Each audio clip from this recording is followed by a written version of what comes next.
Visit, ano ba? Ano ba ginagawa niyo dalawa? Alam niyo ba kung anong ginawa niyo dito sa bagay na to? Oh, Art ang tawag dyan. Na-inspire kami sa nangyari kagabi. Hindi mo maalala? Tatawag na ako ngayon ng pulis. Sige lang. Visit, ano ba kasi nakakatawa? May nakakatawa akong kwento sa kanila. Ang title, Catch a Predator.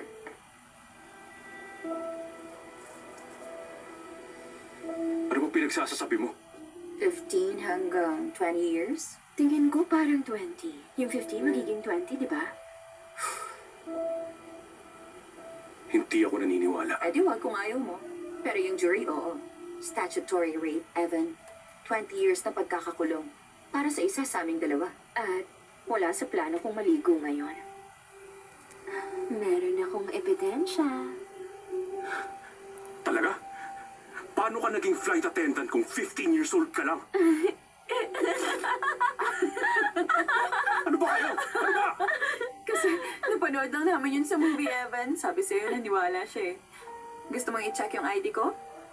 Wala pa siya noon kasi bata pa siya eh.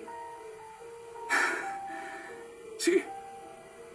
Anong gusto nyo? Gusto ko naming igawa ng breakfast araw-araw. Umayos kayo. Sabihin nyo na, magkano ang gusto nyo? Huwag kang magalit, Evan. Hindi ikaw yan.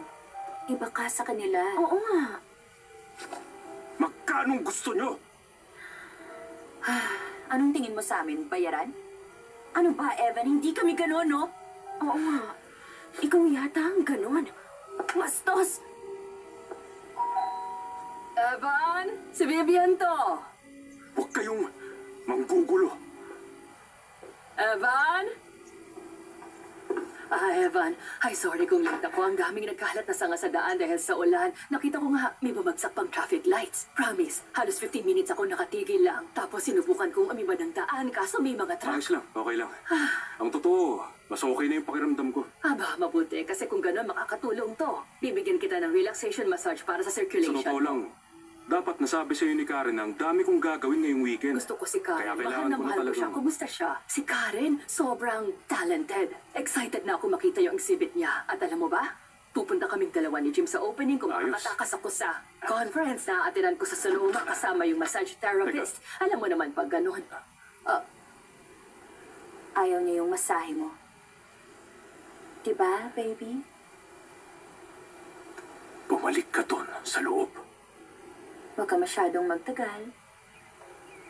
Hindi ko inaasahan to, okay?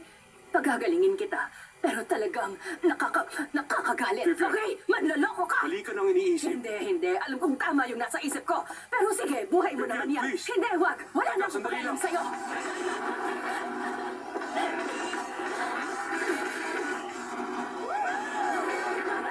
Tingnan mo, siya na ako. Ano siya pinapasok? Pinakahiya mo ba kami? O kabit mo rin ba siya? Lumayas na kayo sa bahay ko! Subukan mo! Pwede ka Lumayas na kayo dito! Lumayas na kayo dito! Ano sasabihin ng mga tao? Mga kapitbahay? Ano sasabihin ng asawa mo? Pag kwento ko yung ginawa nating karibera dito, Evan, maglaro na lang tayo. Sayang naman kung hihiwalayan ka ng asawa mo. At masisira ang buhay mo dahil lang sa isang gawang pagkakamali.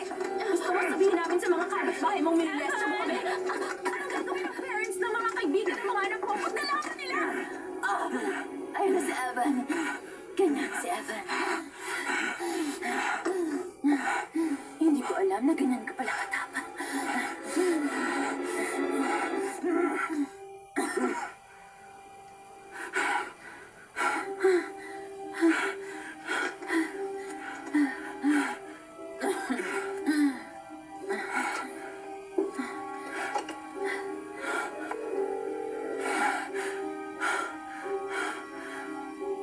Ano pong emergency?